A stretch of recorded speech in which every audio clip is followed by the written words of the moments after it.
Mr. Burchett, you're recognized. Thank you, Mr. Chairman, Speaker.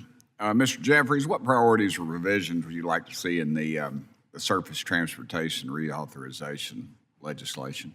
So to name a few, fix the highway trust fund. Our competitors have gotten and are on pace to get over $300 billion in public subsidy for the infrastructure they operate over. How would you suggest we fix it? VMT with a weight variance on it.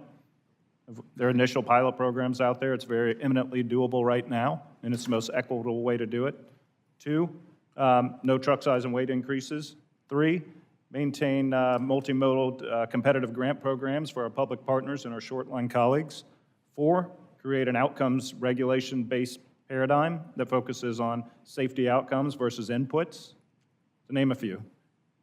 All right. Permitting reform, sensible permitting reform. Sir, we're government. We're not in the business of fixing things. We're in the business Well, you asked. of making it worse.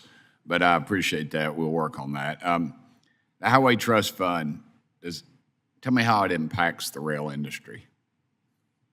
Well, as I mentioned, freight railroads, Class 1 railroads, we pay for almost 100% of our own funding of our infrastructure, to the tune of, when you account for inflation, $1.1 trillion of private funding since 1980.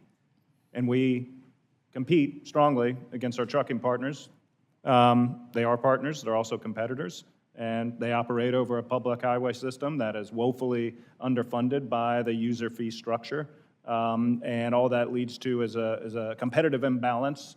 And look, I've heard the ATA advocate for paying more into the system. I've heard countless stakeholders advocate for paying more into the system. We haven't had a change since 1993. Think about how much inflation has occurred and how much less the dollar is worth now. I hear it every day, every day. I had a question about new technologies, but I believe Mr. Cassidy addressed some of those with the bearing indicators. I've packed a few of those Timken bearings in my life, big and small. That's something everybody ought to do at some point. And have the federal regulations slowed the implementation of these technologies, Mr. Jeffries? Simple yes or no. Yes. Thank you. Mr. Baker, how's the short line rail industry utilize the Consolidated Rail Infrastructure and Safety Improvement Grants? Yes, sir. Chrissy allows us to do projects that we just simply couldn't afford. Right? And what's your biggest barrier for that, with that? The biggest challenge going forward is, will Chrissy continue to exist, because the need exists, and so we need to make sure in the next surface reauth bill that the program continues with advance appropriations. Once the grant has been given, the biggest barrier is just how slow it is to get from, the award date is incredibly exciting and everyone's happy and there's a press release and a press conference, and then the next couple of years is sort of a painful slog of actually getting money in the ground, in ties and rail, and it just really doesn't need to be that slow. Okay. And that's how you think we should improve that, is to make it faster? Yes, sir. All right. Don't call me sir. It's just Tim. You'll get nowhere showing me any respect up in Washington, sir, I can assure you. Noted. Thank you. Let me ask you one more question, Mr. Baker.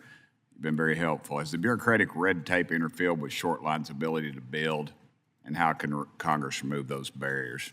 I don't need the lawyer answer. I need me and you sitting here talking answer. The answer is yes. The red tape has slowed the process of building, and there are simple things. And I'm not even a lawyer, so I won't give the lawyer answer. But you work for a living. You choose not to steal, is what you're telling me.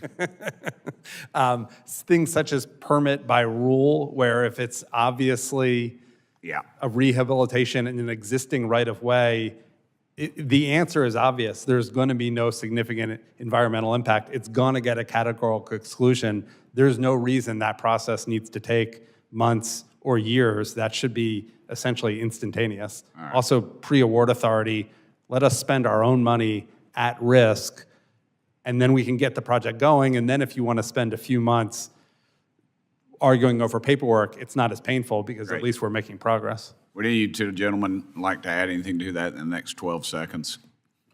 I would just like to add that, I agree, I spoke a little bit earlier about sometimes the processes, like as a contractor, when we want to give our partners those budget prices, sometimes years later, they get the funding, and now that budget price we gave 3 years ago, really, it doesn't pay for the project anymore, so we have to go for change orders and things of that nature. So the timing really is an important thing.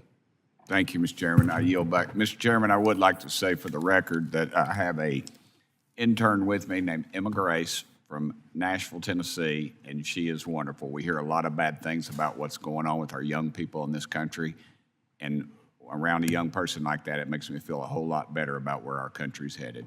Thank you, Mr. Chairman.